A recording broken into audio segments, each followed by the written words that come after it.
Bonjour, nous allons détailler ensemble la première mise sous tension de votre système Ion 30.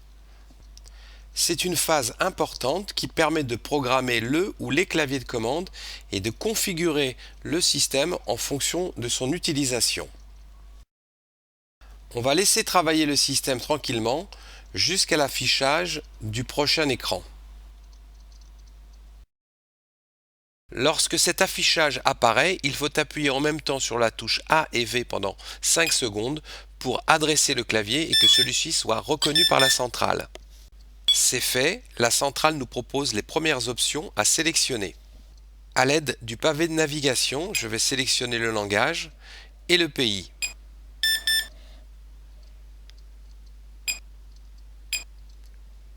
Je valide à chaque fois avec la touche de validation.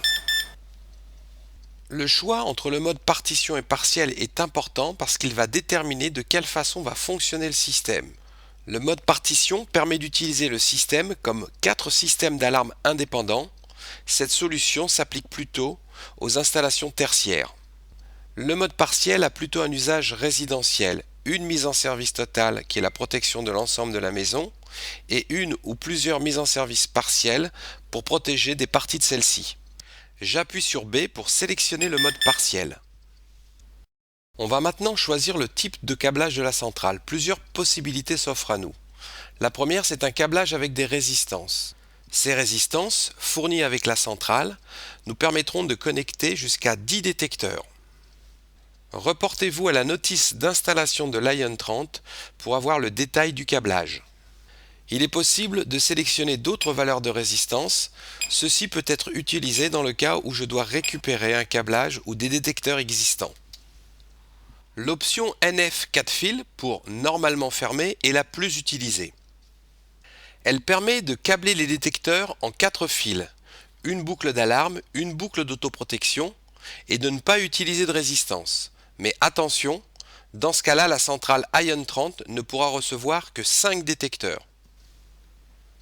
Pour l'exemple, je vais choisir 2 fils avec des résistances de 2,2 et 4,7 kΩ. La première phase d'initialisation du système est effectuée. Des erreurs sont signalées, c'est tout à fait normal puisque la centrale est ouverte et que certaines autoprotections ne sont pas fermées. Appuyez sur la croix pour ignorer le problème. Voilà, vous êtes dans le menu installateur. Si pendant la phase d'initialisation, vous n'avez pas correctement programmé un paramètre, vous pourrez toujours le faire en mode installateur. Et pour terminer, nous allons détailler les fonctionnalités du clavier. La touche de sélection, la touche de désélection, le pavé de navigation qui permet de faire défiler les menus, haut, bas, gauche, droite, le pavé numérique qui vous permet d'entrer des chiffres et des lettres, exactement comme votre téléphone portable. Nous arrivons maintenant à la fin de cette première phase. Merci pour votre attention et à très bientôt.